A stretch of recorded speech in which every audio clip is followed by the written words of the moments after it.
Tujuan pembelajaran kami yaitu untuk mengetahui sejauh mana minat belajar atau variabel bebas berpengaruh terhadap hasil prestasi variabel terkait peserta didik. Di sini juga ada data penelitian kami, yaitu jumlah sampel yang kami ambil 30 peserta didik, variabel yang diukur yaitu minat belajar X dan hasil prestasi Y. Permasalahannya yaitu kami seorang peneliti akan melakukan penelitian tentang minat belajar siswa terhadap hasil prestasi siswa. Sebagai sampel kami ambil dari data 30 siswa tersebut. Nah, ini adalah data tabel skor minat belajar dan keinginan berprestasi dari 30 siswa tersebut yang akan menjadi sampel penelitian kami.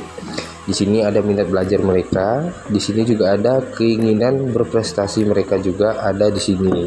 Ini adalah data sampel 30 siswa kami. Nah, setelah kami dapat tabel data skor tersebut dari 30 siswa tersebut, kami membuat hipotesis.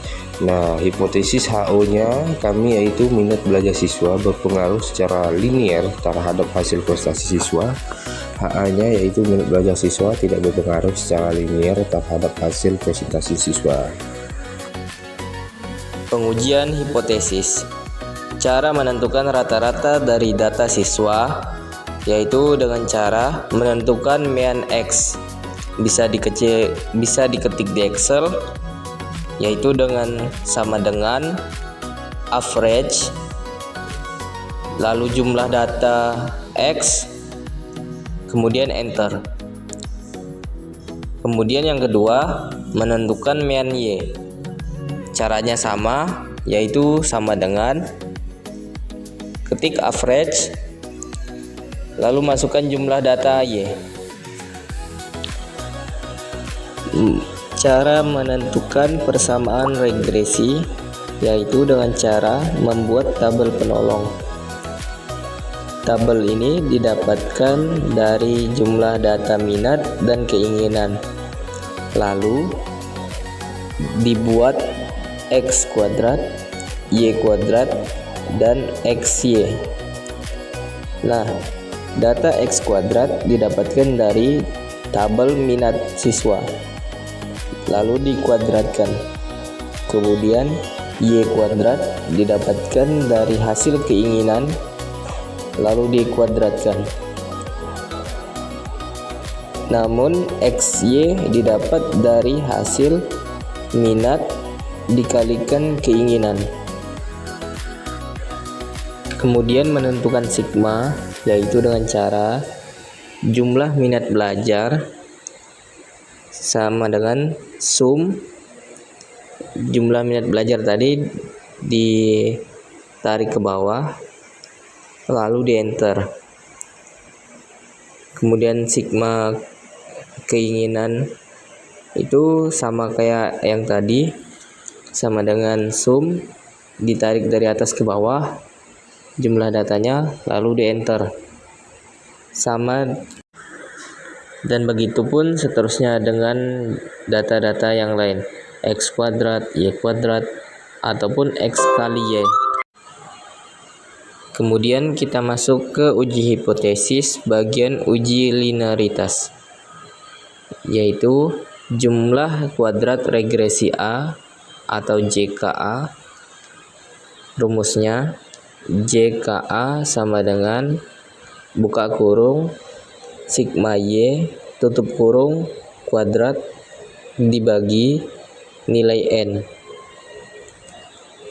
Lalu B jumlah kuadrat regresi B terhadap A dengan rumus JK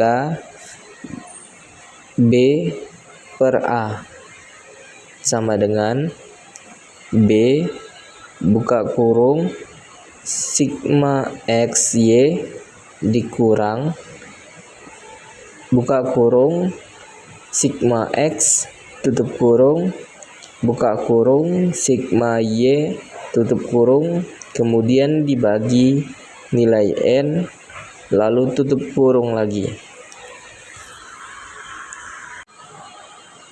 Kemudian kita masuk ke uji hipotesis bagian uji linearitas, yaitu jumlah kuadrat regresi A atau JKA.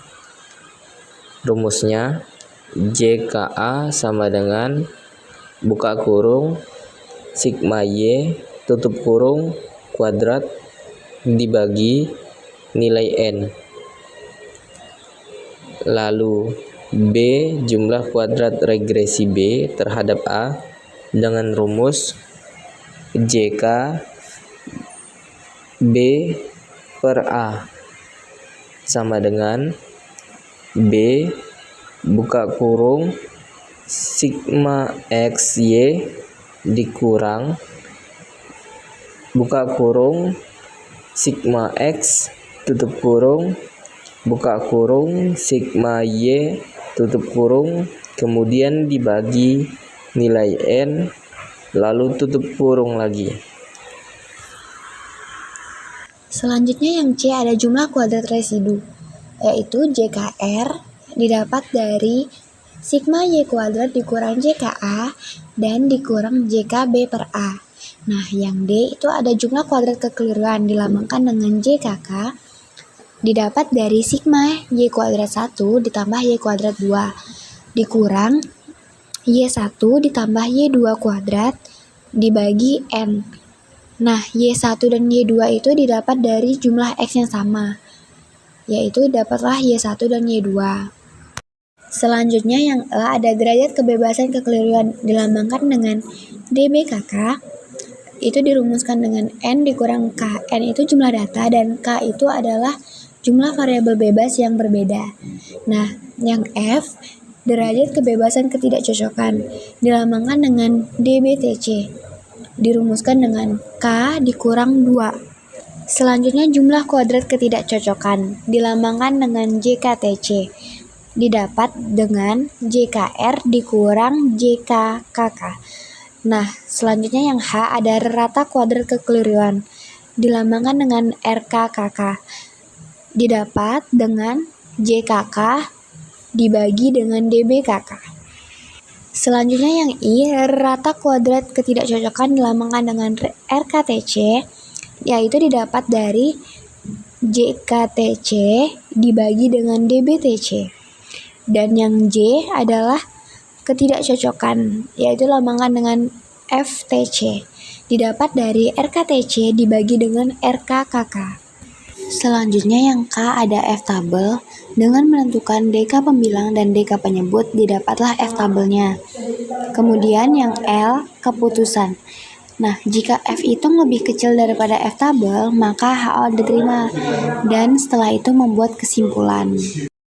Nah, kesimpulan yang didapat dari materi kami yaitu regresi linear digunakan untuk melihat hubungan dan membuat prediksi.